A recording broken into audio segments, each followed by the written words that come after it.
Hi everyone, welcome back to finance academy. दोस्तों, एक बार की बात है, दो दोस्त थे, रोहन और सोहन। दोनों को काफ़ी भूख लगी हुई थी, लेकिन उनके पास पैसे नहीं थे। उन्होंने सोचा कुछ काम करके पैसे कमाते हैं, फिर उन्हीं पैसों से वो कुछ खा लेंगे।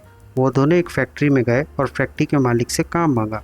मालिक ने कहा, ठीक है, इन 5-5 बड़े डब्बों को हटा के वेयर हाउस में रख दो। इसके रिटर्न में मैं तुम दोनों को 100 रुपये दूंगा, लेकिन इस काम को अगले 1 घंटे में कंप्लीट करना होगा। दोनों राजी हुए और काम शुरू करा। दोनों ने उस काम को 30 मिनट में ही कर लिया और 100 रुपये कमा लिए। चूँकि उस दिन काफ़ी गर्मी थी, तो वो फैक्ट्री के सामने ही बड़े से पेड़ के नीचे आराम करने गए। रोहन ने कहा, यार मैं तो काफ़ी थक गया हूँ, मैं अभी आराम करूँगा। वही सोहन ने फैक्ट्री में काम कर रहे लेबर्स को देख रहा था और सोचता है कि इतनी गर्मी है और यहाँ ठंडे पानी की व्यवस्था भी नहीं। उसके दिमाग में एक आइडिया आया। उसने कुछ पानी के बोतल्स और बर्फ खरीदे अपने 100 रुपये से और फिर उसे फैक्ट्री के बाहर ही बेचने लगा। अगले 30 मिनट में उसने सारे बोतल्स बेच डाले और 50 रुपये का प्रॉफिट भी करा। यानी कि अब सोहन के पास 150 रुपये है और वही रोहन के पास 100। तो दोस्तों, इस एग्जाम्पल से हमने ये समझा कि सिर्फ सोच का फ़र्क ही लोगों को अमीर या गरीब बनाती है, यानी कि माइंडसेट।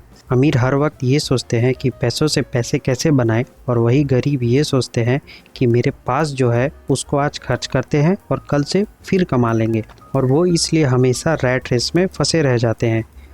दोस्तों, भगवान ने तो बुद्धि सबको लगभग एक बराबर ही दी होती है, लेकिन कुछ लोग ही इसको एक्चुअली में यूज़ कर पाते हैं और वो लोग भीड़ से कुछ अलग कर जाते हैं।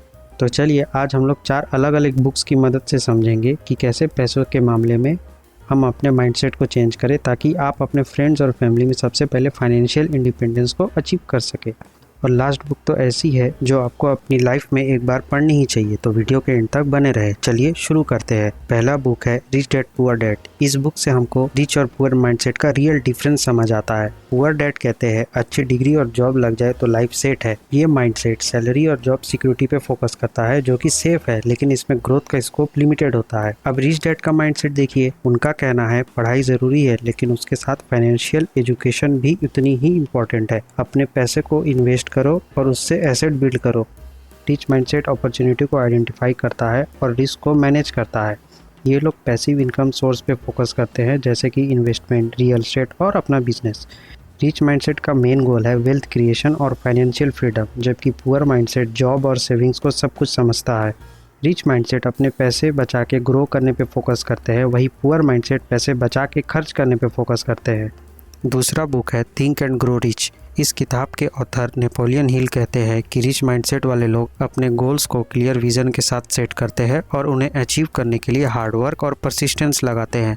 वो अपनी सोच को पॉजिटिव और ग्रोथ ओरिएंटेड रखते हैं। On the other hand, poor mindset वाले लोग ज़्यादातर लिमिटेशंस और एक्सक्यूजेज में फंस जाते हैं। उनके लिए फेलियर्स एंड चैलेंजेस सिर्फ रुकावटें होते हैं। ऑथर अपने बुक में 13 प्रिंसिपल्स शेयर करते हैं जो वेल्थ क्रिएशन के लिए इसेंशियल है। इनमें से एक है डिज़ायर। रिच माइंडसेट में लोग अपने गोल्स के लिए इंटेंस डिज़ायर रखते हैं और उन्हें अचीव करने के लिए कंसिस्टेंटली काम करते हैं। दूसरा प्रिंसिपल है फेथ। रिच माइंडसेट अपने सक्सेस पर विश्वास रखते हैं और ऑब्स्टेकल्स को ओवरकम करने के लिए रेडी रहते हैं, जबकि पुअर माइंडसेट ऑफ्टन प्रोक्रास्टिनेशन और फियर से अफेक्ट होते हैं। रिच माइंडसेट सेल्फ बिलीफ और स्ट्रेटेजिक प्लानिंग पे फोकस करते हैं। अपने माइंडसेट को पॉजिटिव और गोल फोकस्ड बनाकर और हिल के प्रिंसिपल को अपनी लाइफ में अप्लाई करके आप भी फाइनेंशियल सक्सेस को अचीव कर सकते हैं।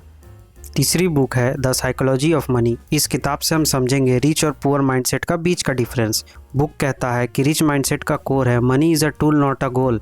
रिच लोग समझते हैं कि पैसे सिर्फ एक मीडियम है जो उनकी लाइफ को बेटर बना सकता है, न कि लाइफ का अल्टीमेट एम। इस माइंडसेट के साथ वो अपने फाइनेंशियल गोल्स को स्ट्रेटेजिकली सेट करते हैं और इन्वेस्टमेंट पे फोकस करते हैं। पुअर माइंडसेट की बात करें तो ज़्यादातर पैसे को as a source of temporary pleasure देखते हैं। उनका फोकस शॉर्ट टर्म गेन्स और इंस्टेंट ग्रेटिफिकेशन पर होता है, जिससे long term financial stability compromise होती है। ऑथर कहते हैं it's not about how much money you make but how much money you keep. Rich लोग अपने खर्चों को कंट्रोल करते हैं और सेविंग्स एंड इन्वेस्टमेंट पे ध्यान देते हैं। वही पुअर माइंडसेट वाले लोग ज़्यादातर खर्च करते हैं और सेविंग्स की वैल्यू नहीं समझते।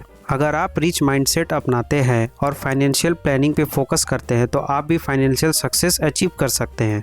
फोर्थ बुक है एटॉमिक हैबिट्स। आज हम एटॉमिक हैबिट्स बुक के जरिए रिच और पुअर माइंडसेट के डिफरेंसेस को एक्सप्लोर करेंगे। जेम्स क्लियर की इस बुक में ये बताया गया है कि कैसे छोटी छोटी हैबिट्स आपको आपके फाइनेंशियल गोल्स तक ले जाने में हेल्प करती है। पहला है हैबिट फॉर्मेशन। रिच माइंडसेट वाले लोग रोज छोटी छोटी पॉजिटिव हैबिट्स को अपनी रूटीन में शामिल करते हैं, जैसे मॉर्निंग एक्सरसाइज या डेली प्लानिंग। इनका बिलीफ है कि छोटी इंप्रूवमेंट दिन ब दिन बड़े रिजल्ट्स लाती है। ये हैबिट स्लोली बिल्ड होती है और लॉन्ग टर्म सक्सेस में मदद करती है। पुअर माइंडसेट वाले लोग अक्सर हैबिट्स को इग्नोर करते हैं या फिर तुरंत रिजल्ट्स चाहते हैं। वो शॉर्ट टर्म सॉल्यूशन या मोटिवेशन पे ज़्यादा डिपेंड करते हैं, जो लॉन्ग टर्म कंसिस्टेंसी को इम्पैक्ट करता है। दूसरा है गोल्स एंड आइडेंटिटी। सक्सेसफुल लोग अपनी आइडेंटिटी को उनके गोल्स के साथ अलाइन करते हैं। वो अपने आप को एक सक्सेसफुल और डिसिप्लिन पर्सन मानते हैं और इसी आइडेंटिटी के हिसाब से एक्शन लेते हैं।